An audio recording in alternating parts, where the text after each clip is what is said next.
হবে যদি বলি ভয়াবহ কোভিডের পূর্বাভাস নাকি আরও আগেই দেয়া হয়েছিল? শুধুমাত্র তাই নয়, প্রিন্সেস ডায়ানার মর্মান্তিক মৃত্যু থেকে শুরু করে 2011 সালের ভয়াল তহকু ভূমিকম্প এসবেরও নাকি ভবিষ্যৎবাণী করা হয়েছিল। যখন বিশ্বজুড়ে সংঘাত আর সংঘর্ষের আগুন জ্বলছে, তখনই ঘটল এক অদ্ভুত ঘটনা। ভ্রমণ পিপাসুরা হঠাৎ করেই বাতিল করছেন তাদের জাপান ভ্রমণ।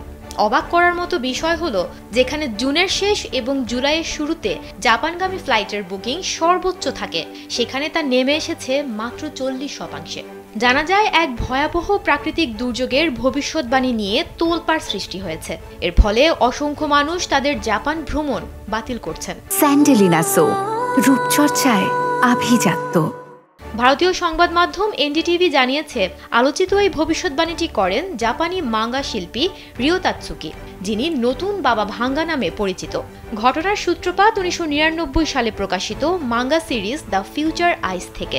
তাতসুকি সেখানে পূর্বাভাস দিয়েছিলেন যে 2025 সালের 5 জুলাই জাপান উপকূলের কাছে সমুদ্রের তলদেশে এক ভয়াবহ ফাটল দেখা দেবে, আর সেখান থেকে যে বিশাল ঢেউ উঠবে তা 2011 সালের তহকু ভূমিকম্পের চেয়েও 3 গুণ বেশি উঁচু হবে।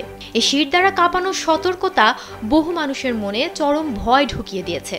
ভবিষ্যৎবাণীর কথা প্রকাশ্যে আসার পরপরই হংকং এয়ারলাইন্স জুলাই ও অগস্ট মাসের জন্য দক্ষিণ জাপানের শহর কাগোশিমা ও কুমামতোতে তাদের ফ্লাইট স্থগিত করেছে। প্রতিষ্ঠানটি জানিয়েছে, ভবিষ্যৎবাণীর বিষয়টি জনসম্মুখে আসার পর থেকেই যাত্রীদের আগ্রহ মারাত্মকভাবে কমে গেছে।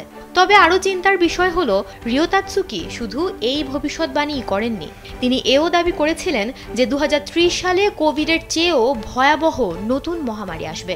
1954 সালে জন্ম নেয়া তাতসুকি এখনো জীবিত, তার বয়স এখন 70 বছর।